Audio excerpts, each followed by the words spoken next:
മണിപ്പൂരിൽ രാഷ്ട്രപതി ഭരണം പിൻവലിച്ചതിന് പിന്നാലെ യുനാം ഖേംചന്ദ് സിംഗ് മുഖ്യമന്ത്രിയായി സത്യപ്രതിജ്ഞ ചെയ്തു. നം കിംഗൻ ഉപമുഖ്യമന്ത്രിയായും സത്യപ്രതിജ്ഞ ചെയ്തു. ഓൺലൈൻ വഴിയാണ് സത്യപ്രതിജ്ഞാ ചടങ്ങുകൾ നടന്നത്. അബ്ദുൾ റഷീദ് ചേരുകയാണ്. റഷീദ്, രാഷ്ട്രപതി ഭരണം പിൻവലിച്ച ശേഷം അവിടെ പുതിയ മുഖ്യമന്ത്രി വന്നിരിക്കുന്നു. വിശദാംശങ്ങൾ.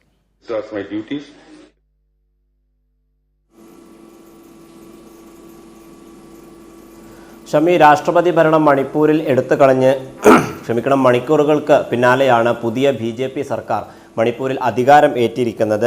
മുഖ്യമന്ത്രിയായിക്കൊണ്ട് മെയ്തേ വിഭാഗത്തിൽ നിന്നുള്ള യുനാം ഖേംചന്ദ് സിംഗ് ആണ് അധികാരം ഏറ്റിരിക്കുന്നത്. അതോടൊപ്പം ആദ്യ വനിതാ മുഖ്യമന്ത്രിയായിക്കൊണ്ട് കുക്കി വിഭാഗത്തിൽ നിന്നുള്ള നെംച കിപ്ഗെയിൻ ഉപമുഖ്യമന്ത്രിയായിക്കൊണ്ടും അധികാരം ഏറ്റിട്ടുണ്ട്. 2 ഉപമുഖ്യമന്ത്രിമാരാണ് ഇത്തവണ ഉള്ളത്. അതോടൊപ്പം ലേസി സിഗോ നാഗ വിഭാഗത്തിൽപ്പെട്ടിട്ടുള്ള നാഗ ഫ്രണ്ടിൻ്റെ വിഭാഗത്തിൽ നിന്ന് പെട്ടിട്ടുള്ള ലോസി ഡിഗോ ആണ് മറ്റൊരു ഉപമുഖ്യമന്ത്രിയായി സത്യപ്രതിജ്ഞ ചെയ്തിരിക്കുന്നത്. എന്തായാലും നേരത്തെ തന്നെ ഇത്തരത്തിൽ പുതിയ സർക്കാർ രൂപീകരിക്കണമെന്നുള്ള ആവശ്യം BJP MLA-മാർ ഉന്നയിച്ചിരുന്നു. രാഷ്ട്രപതി ഭരണത്തിന് തൊട്ടു പിന്നാലെ സംഘർഷം രൂക്ഷമാകുന്ന സാഹചര്യത്തിൽ BJP നേതാക്കളൊക്കെ തന്നെയും കൂടുതൽ പ്രതിരോധത്തിലാവുകയും പിന്നീട് കേന്ദ്ര നേതൃത്വവുമായി നിരന്തരം ചർച്ച നടത്തുകയും ചെയ്തിട്ടുണ്ട്. എന്തായാലും കഴിഞ്ഞ ദിവസം ദില്ലിയിൽ ചേർന്നിട്ടുള്ള ചർച്ചയ്ക്ക് പിന്നാലെയാണ് ഇത്തരത്തിൽ സർക്കാർ രൂപീകരണത്തിനുള്ള ഒരു നിർദ്ദേശം BJP-യുടെ ഭാഗത്ത് നിന്ന് ഉണ്ടായിട്ടുള്ളതിന് തൊട്ടു പിന്നാലെ കേന്ദ്ര സർക്കാർ ഈ രാഷ്ട്രപതി ഭരണം പിൻവലിക്കുകയായിരുന്നു. എന്തായാലും ഒരു വർഷത്തിലേക്ക്, അതായത് ഫെബ്രുവരി 13-ാം തീയതിയാണ്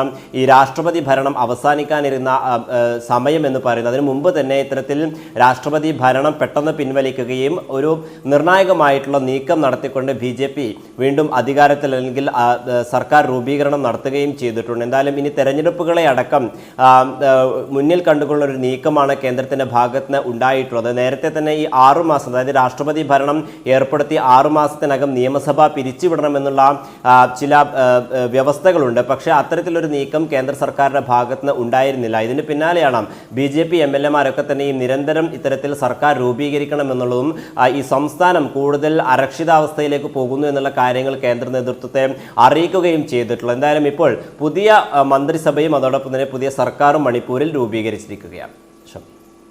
മണിപ്പൂരിൽ പുതിയ സർക്കാർ അധികാരമേറ്റിരിക്കുന്നു. അബ്ദുൾ റഷീദാണ് വിശദാംശങ്ങൾ നൽകിയത്.